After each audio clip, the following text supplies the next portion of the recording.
Thank you to our listeners for being here today. Alexandra, thanks for coming on the show.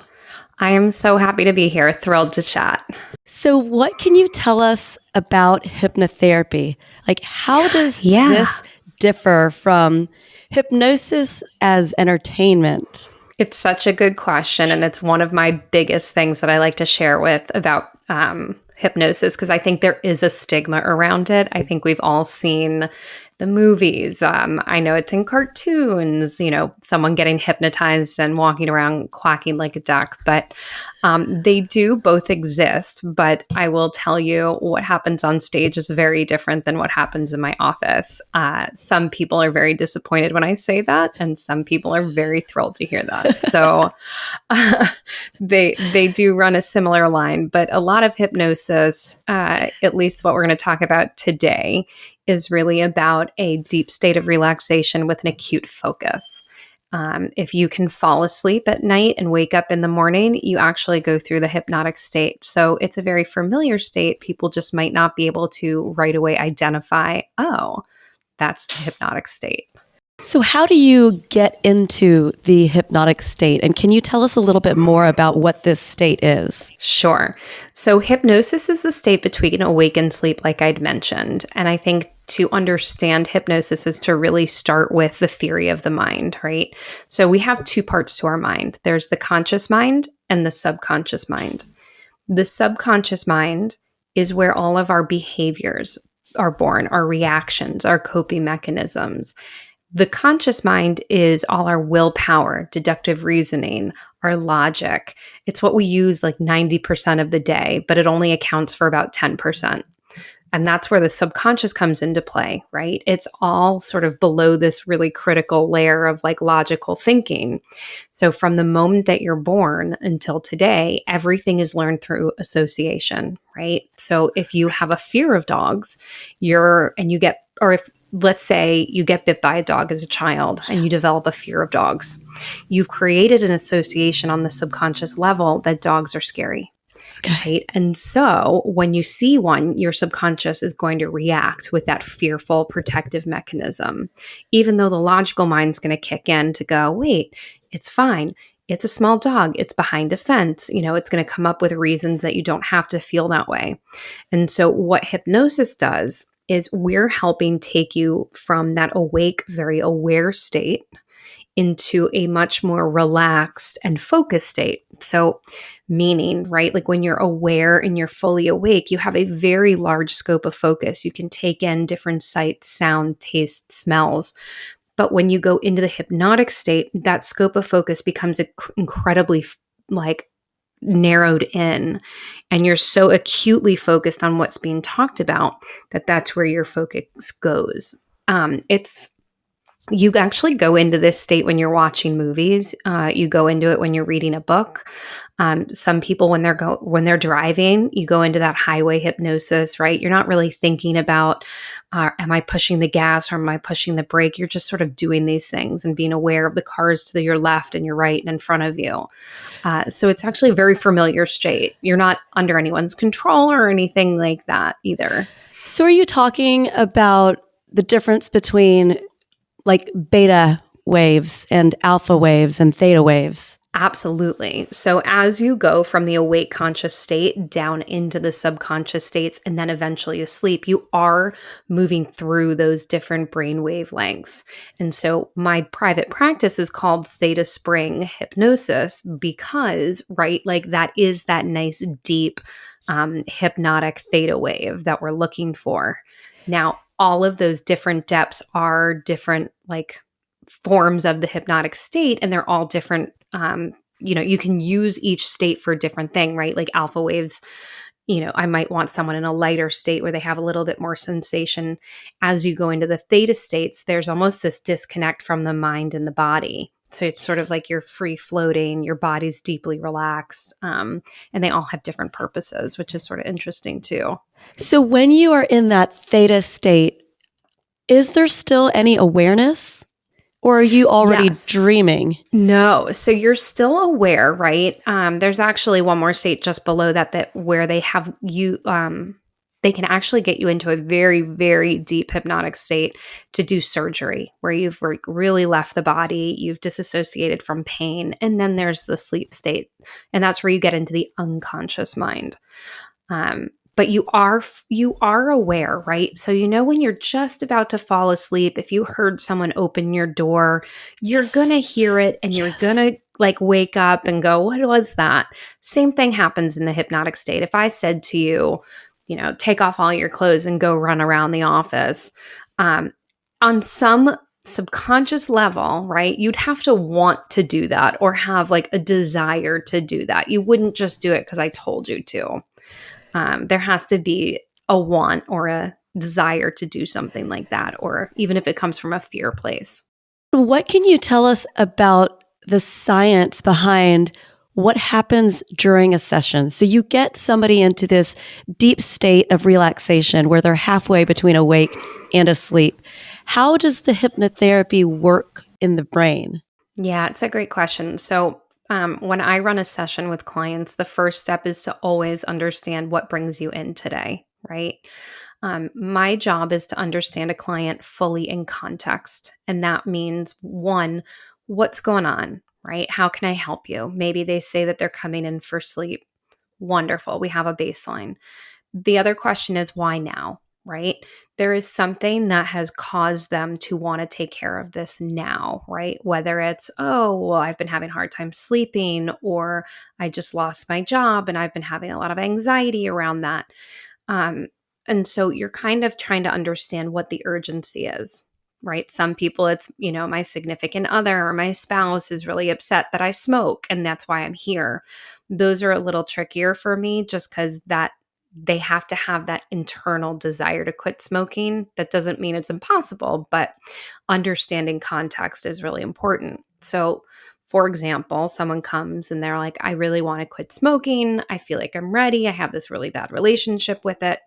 My next step is to understand that relationship with cigarettes, really, and put them in a bubble to go, okay, I know commonalities, right? For me, smoking's gross, it's this, but it doesn't matter what I think because I'm looking, in order to have a successful hypnosis session, I'm trying to understand the client's words, their terminology, what things you can watch their body get triggered by, right? You can sort of tell when someone gets uncomfortable, they maybe start fidgeting or moving a bunch.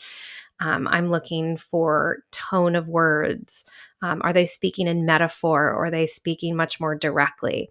All of these are things that I, as the hypnotherapist, am taking in so that when we get to the point after we've talked and we've created goals of here's where I'm at and here's where I want to go, I can then understand how to phrase what are called hypnotic suggestions. And hypnotic suggestions are, once you're in that hypnotic, or let's call it the subconscious state, I can go in to start negotiating. Now, interestingly enough, hypnosis and meditation are very similar in a lot of ways in terms of how we get you into that subconscious state. So hypnosis and meditation run a very parallel line into the point where we go to the hypnotic suggestion portion. Meditation will leave you to extrapolate. Hypnosis is going to go in to provide hypnotic suggestions of how things can be, right? So if we go back to the theory of the mind that we talked about earlier of how associations are created, I'm going in to go, okay, so you want to break this association with cigarettes. And I'll start with where they're at and how things can be, right? And this is why it's so important is that we're trading, right? It's almost like a scale. I'm taking away your current association with it and giving you an option for a new one. The mind has to like it, right? And it has to resonate with the client. So if I was like, oh, you're going to feel so free and fluffy, and they're like, I would never use those words. That's a really weird way to phrase it. They're going to reject that suggestion because it just doesn't hit on the emotional level. And so that's why the terminology and words are really important. Because you're trying to negotiate, right? It's like you have to want the negotiation on that has to sound good to take it. It makes a lot of sense. It's fascinating to hear you describe it. I heard you mention smoking as a possible use case. What are some of the other best use cases for hypnotherapy? And Can you also tell us what it cannot do? Yeah, these are really good questions because for me, I am not a licensed therapist. I am not a medical professional. I really work within a scope of practice for self-improvement. There are times, however, that I might work with a medical professional or a licensed professional for things like depression. So, where does that leave us? I can work things that I've worked on are anxiety, stress management, nail biting, hair pulling, finger picking, fear of flying, fears, phobias, smoking cessation, weight release. And I call it weight release because you didn't lose it, you don't want it back. Manifestation, right? Anytime there's a behavior that a user or a patient is going, I don't want to feel this way. Why am I like this? Usually you're looking for what is that behavior? Why is it a problem? And you can go in and negotiate. So it really has a full scope of where it can be applied. However, it depends on where you're looking in that scope of where someone who's not licensed can do it. There are plenty of licensed therapists that also are trained in hypnosis, though, that can easily fill in for all of it. I'd say if there's an association, there's probably a way to shift it on that subconscious level. Can hypnotherapy help with chronic pain or physical conditions? It's a great question. There is a level, right? So when we look at pain, it's really interesting because pain is your body's way of talking to you. It's your body's way of saying, hey, something's not right. And so there is a point where hypnosis can help. And then there's a point where we don't really want to ignore that trigger. But what I tell people is when you're having pain, it can cause significant stress and it can therefore influence the perceived pain levels.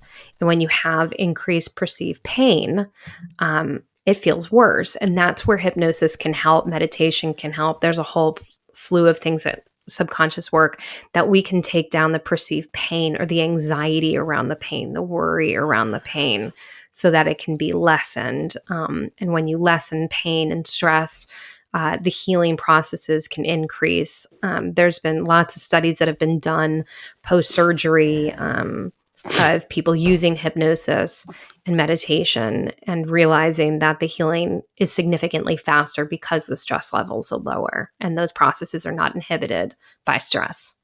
Yeah, I believe it. I believe stress is probably the number one cause of all illness in the world. Absolutely. Absolutely. I mean, when you think about the body, it's really interesting, right? Because when we can't fight or flight, we hold it in. And you're going to notice people who have anything from jaw clenching, finger picking, so many different experiences. I had one client who was like, I just have this lower back pain. Now, he'd been to a doctor, no slip discs, nothing there. We did some hypnosis around some other stuff, but it turned out a lot of his pain that he was experiencing was just stuck tension from carrying a lot of guilt from his past with him. So the stomach, interestingly enough, and lower back, we look at different body syndromes and it's like where your symptoms that have no medical reason to be there presenting. And, the stomach and lower back does represent, it's a line to look down. It's not always finitely true, but guilt and frustration. And so it's like, tell me more about that. So, it's always interesting to listen to the body and the cues that it's giving you and to really, again, build that picture. The goal is to build that picture of the person in context. It's like, wow, that really makes sense given what you're sharing, given what you're telling me. The second thing that's always important is to try to go from the presenting problem, right? I can't sleep. It's never about sleep. That's the presenting issue, to be able to ask a line of questions to get really deep into what is the underlying association there? Like, where did you create, it's like, okay, so maybe I'm not sleeping because I'm really stressed out. Well, what's causing you stress, right? And they're like, well, I'm really stressed out because I just went through a breakup. Okay, well, tell me what's stressful about the breakup. It's like, I feel rejected. Tell me, where's that come from, right? So you keep digging down to get deeper and deeper. And it's like, okay, this is where we want to work. Because again, you're trying to get those roots out. Yes. To plant a new seed. The root cause. And that's why I like the context, right? Because if I go, you're going to have a great night's sleep tonight, you might, but you're not, it's going to come back because again, you haven't pulled the roots out. So with something like sleep, due to stress, due to some other deeper root cause, how many sessions can it realistically take for somebody to feel healed? Yeah. So I always say to feel healed is an interesting statement, right? Because it really depends on the definition of healed. But when users come in with a presenting issue, right? Like I never know. I always have the commonalities of like what I've seen, but I've never ceased to be amazed sometimes things that I think won't clear up right away. And maybe you're going to take, a series of sessions anywhere from like 3 to 6. It's like in one, all of a sudden, it's like one and done. So it's sort of amazing. Personally, the reason I ended up getting into hypnotherapy 14 years ago was that I was an avid finger picker. It started when I was really young and it just continued. It was terrible through my childhood, got really worse during high school and college. And then I had been seeing therapists and they're like, we think you have OCD. We want to put you on a high dose medication. I was like, that's just not the route I want to go. I'm certainly not one who's opposed to medication. If it helps, then why not? But it was just didn't feel like the right thing at the time. And I ended up seeing a hypnotherapist on a total lark. Someone was like, oh, have you ever tried hypnotherapy? And I was like, no, should I? That's crazy. Yeah, I'm going to try it. I went in very open-minded. And within one session, I kid you not, I stopped. And this was a habit that I'd been doing my whole life. I was blown away. And I to this day, I went back to the same hypnotherapist who became my mentor. And it was just so life-changing. I went back for what I now describe as, just sort of fear. I was living sort of in this fear bubble of like, if I do this, what are all the ramifications? And just started living more freely and taking, not a lot of risk, but doing normal things that it's like, no, I actually want to do this. And that sounds exciting. And it was really freeing there. And it's just something just like, it's like, it feels like nothing changes, but everything changed. That is like this whole new incredible. lens. It's incredible. Yeah. And if you can remember anything from that session, what would you say was the suggestion? So how was it so effective? The session, the first session, I remember really going, it was a lot of like testing, right? Like if I look back with my sort of scoped eye from a hypnotherapist point of view, right? The first part is really just testing what worked for me, right? Where do I fall in terms of, am I a metaphorical learner? Am I a direct learner? There are things that we as hypnotherapists look for as you go into the hypnotic state. So he's testing how the rapport is, right? Am I following command? Am I doing what's being asked? How am I relaxing as we go through it? So I remember him doing like a hand levitation, which is where you put your hand out or your elbow on the table, palm flat, and it's sort of like I want you to think about with your eyes closed, a string on the back of your hand pulling up and up and up and up.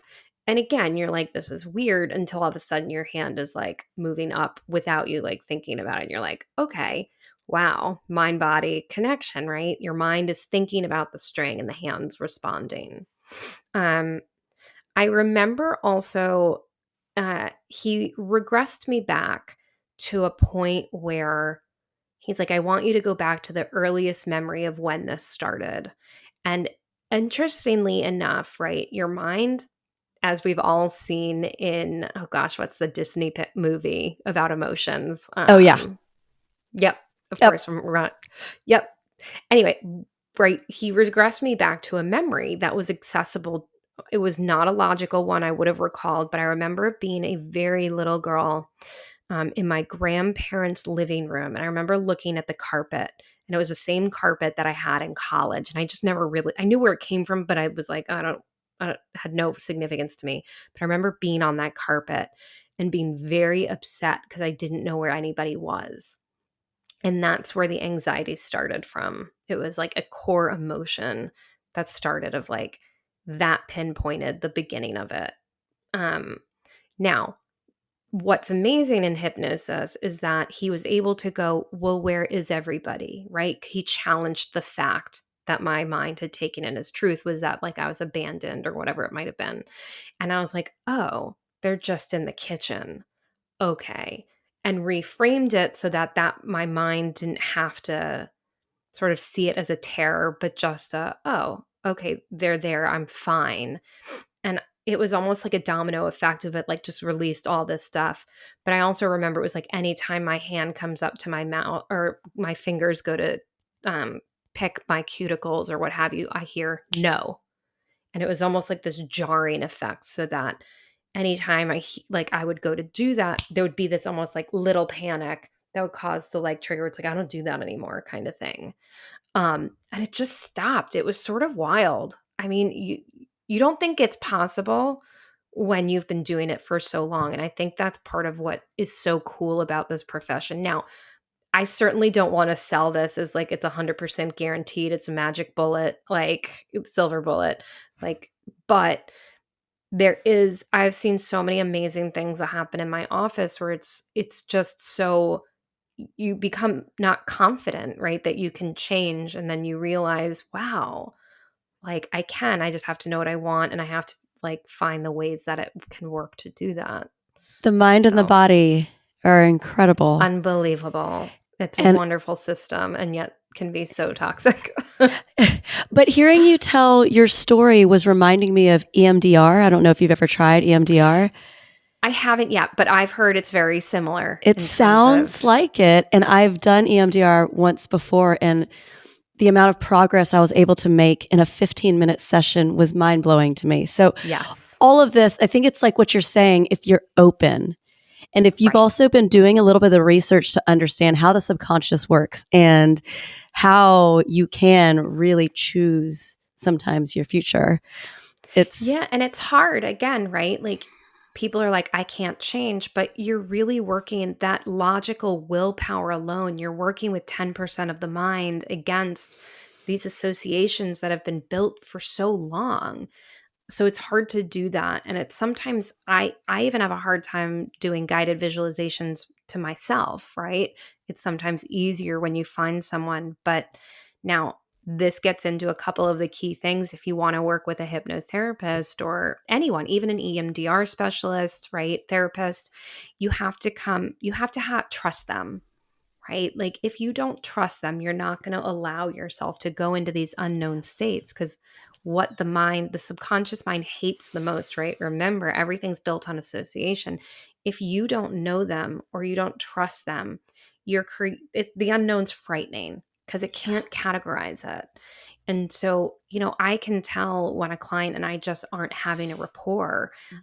You'll notice in the hypnotic state, the body does amazing things when you're relaxing, right? One, you can see the client sort of turn away, right? Have you ever been talking to someone and you're just not vibing with them and like you just sense their body language turning away from you?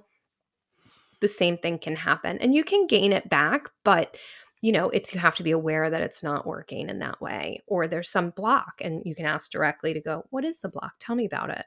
How do you handle, I mean, beyond asking questions about what is the block, like how do you handle people who may be skeptical or they're resistant or they're just nervous about the process altogether?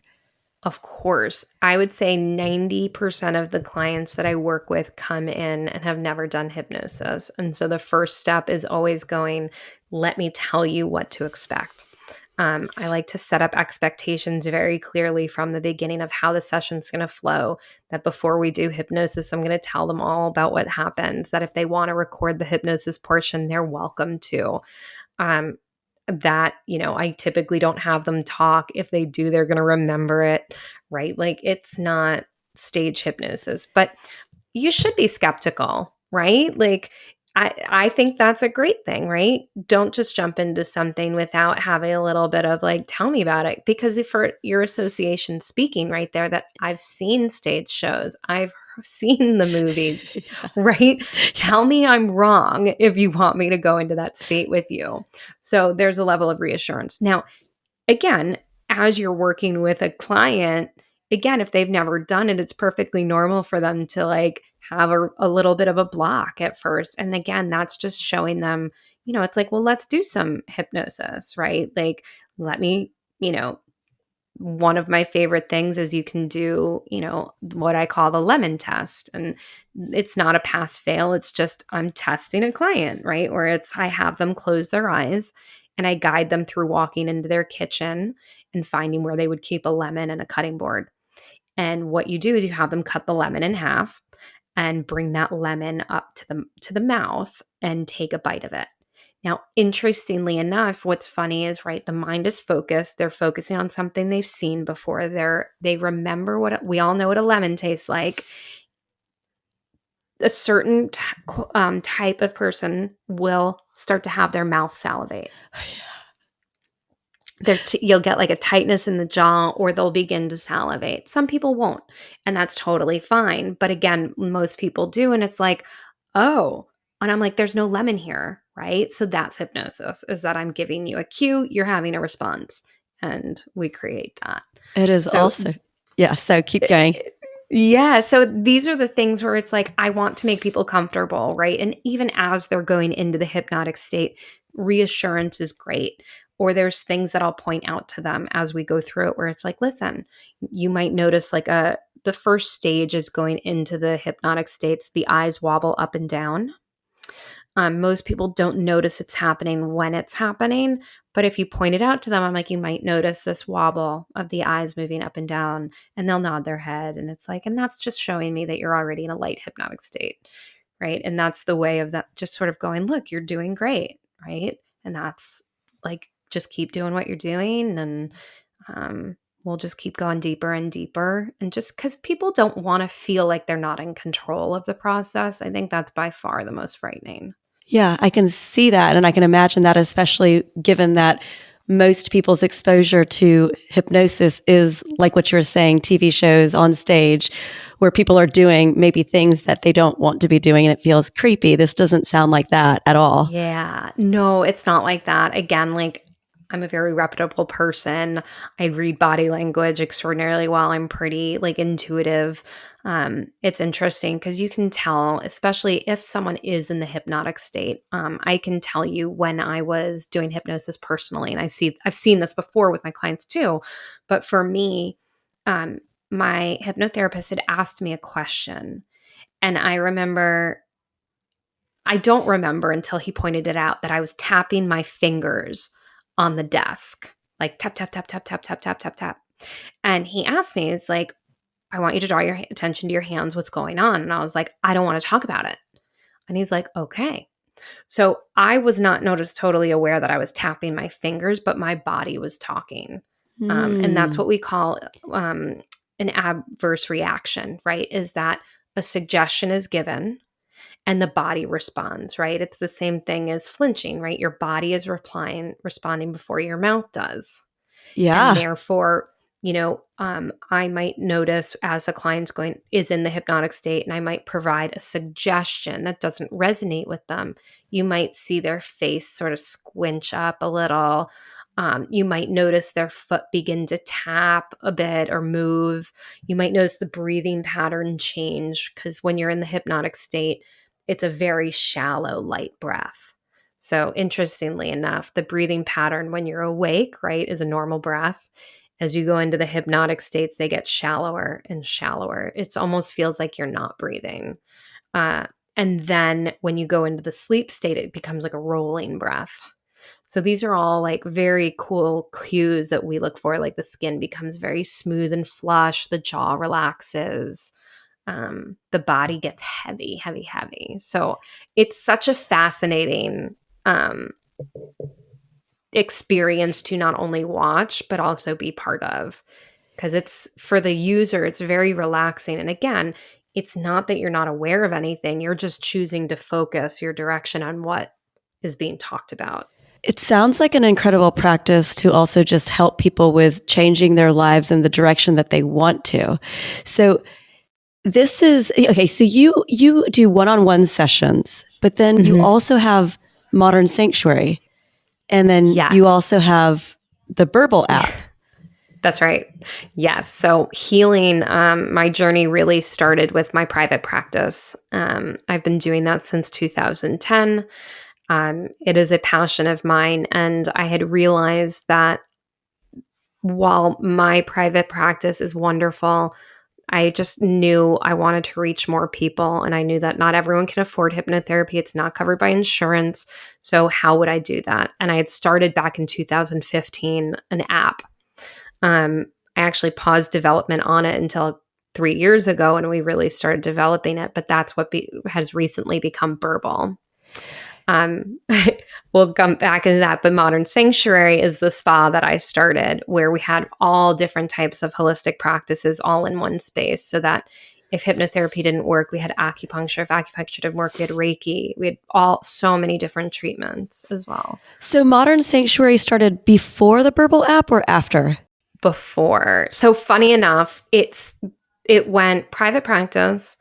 I started the app and then stopped it, jumped into ModrnSanctuary, and that was from 2016 until today, both New York mostly and then Philadelphia. And I think I just saw that you won Philadelphia Magazine's 2024 Best of Philly. Is that right? We did. Yep, we did. So very exciting stuff. And then Burble has been in tandem with, so since I started development in Burble 2022, 21, 22. So I'd love to hear a little bit about both of these entrepreneurial journeys because they're pretty different from each other. So let's do ModrnSanctuary first. How was ModrnSanctuary set up? Okay, so Modrn, when I started Modrn, I actually was working at a spa or a wellness center. And I ended up taking over the lease there and then creating my own sort of experience. It was a sole proprietor LLC. I had the vision. The original goal was to create a Himalayan salt room with 1 or 2 practitioner rooms. And it just so turned out that the space that I was in and working out of with a whole team of practitioners, the guy was like, I'm not renewing the lease. Maybe you want to take it over and put the Himalayan salt room here. And I was like, interesting. Lo and behold, it turns out when you have a dream and a deep desire, you can make anything happen. So that was where ModrnSanctuary was born, was in New York City the day after the election in 2016. It was really all about doing wellness differently. It was about dark black walls and crocodile wallpaper, playing on the idea of sensory deprivation, right? That instead of it feeling light and bright, that you were coming into a dark room to take away all that stimulus to feel relaxed. It was about having the waiting room look like a living room. You literally walked off into like a living room style waiting room because I wanted people to feel like they were stepping into someone's home.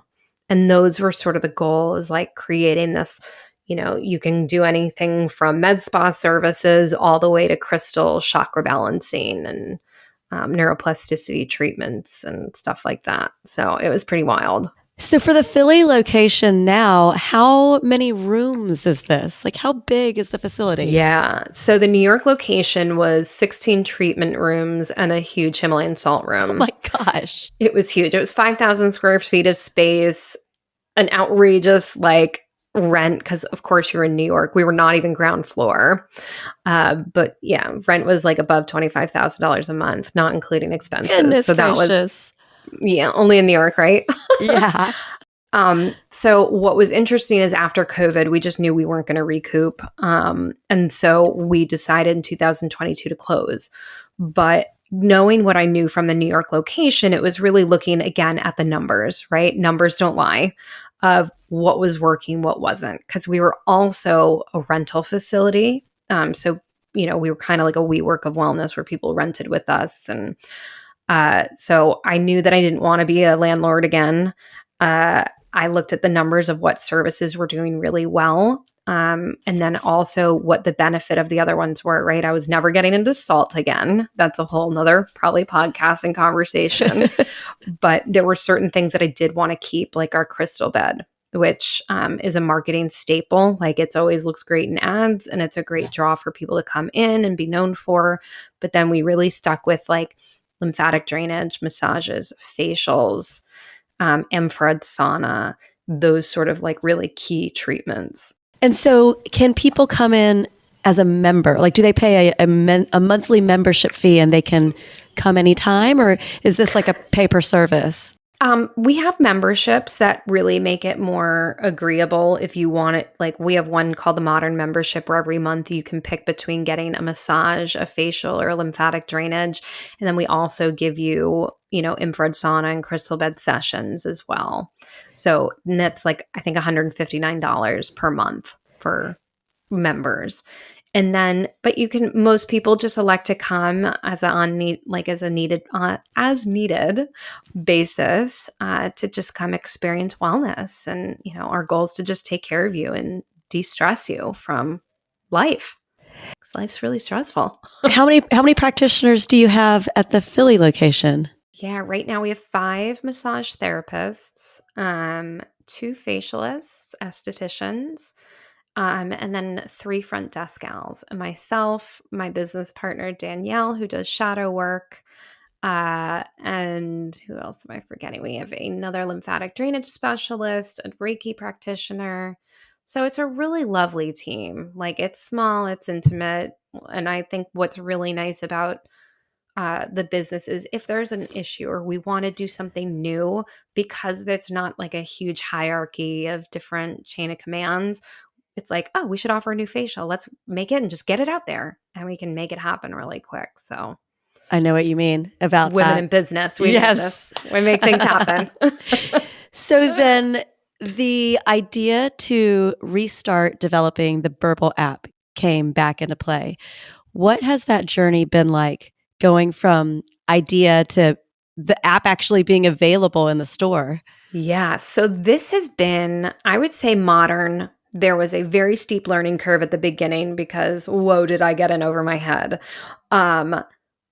Burble has been really neat because I'm back on a learning curve of things that like I know nothing about. So during the pandemic, we all know what happened during the pandemic, right? I don't think I have to share too much about that.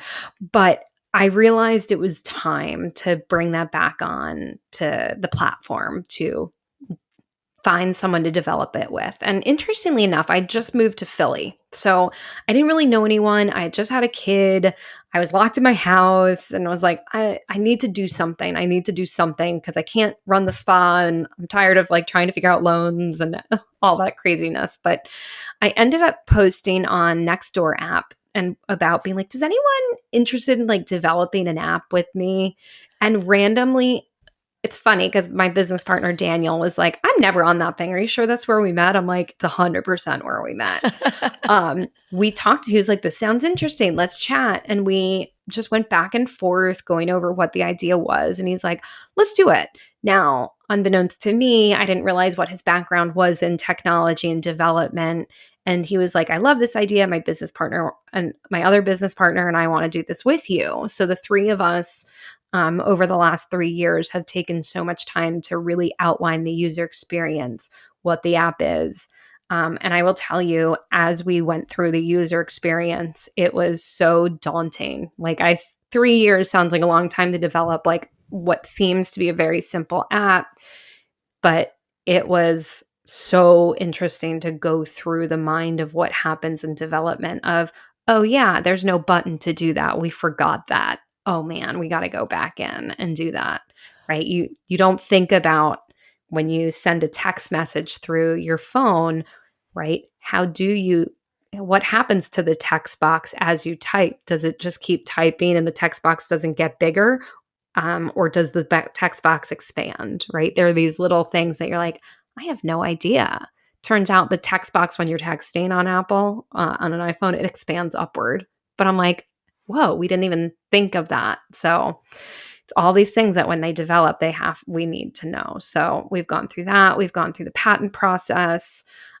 We've rebranded like color scheme wise, website development wise, all of it just being done by Daniel, myself, Bill, and the team that's making the app. So it's been a really cool learning curve in terms of you got to be open to it because it's a frustrating process at times. And what did it take for you to finally launch?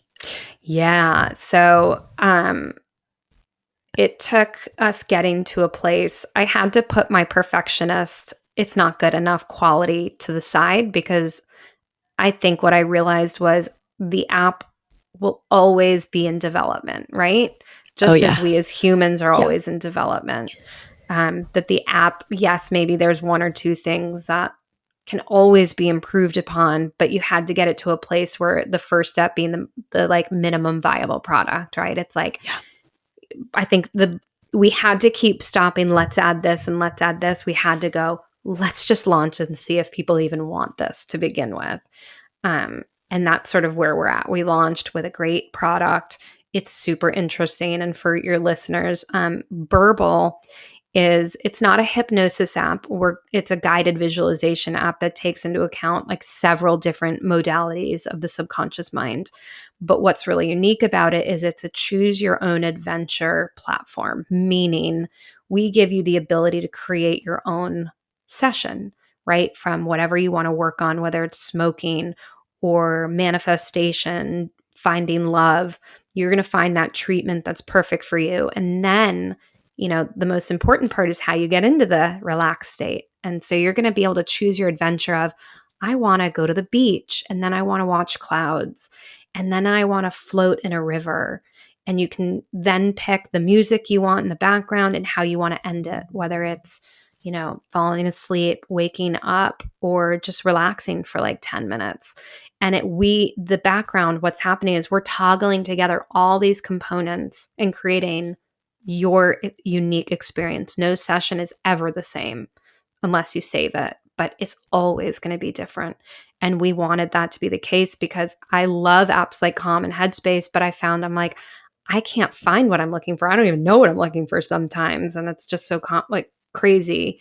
We wanted you to be able to build your own experience. It's a very interesting concept. I gave it a try, and I was having trouble sleeping, and I can say with certainty that it definitely helped me go to sleep. I don't know at what point it did. So I'm curious if it was while there was speaking taking place, or if it was while the beats were happening in the background. I don't know, but it was effective. It was probably all of it. It all worked, right? It's all cumulative. And I think that's the exciting part of it. And again, those binaural beats that we put into them, they're really helping and train the mind, as you talked about with the alpha waves, beta wave, theta waves. So it's all very meticulously curated and put together. So with Burble, what are you hoping to achieve? My goal is, one, to raise awareness that there are tools out there that people can use. I think what's important for people to understand about Burble is, I love meditation. And again, this is not a knock on that, but I think there's a way that, apps can get you into a really calm place, and feeling calm is wonderful. Like, that's great.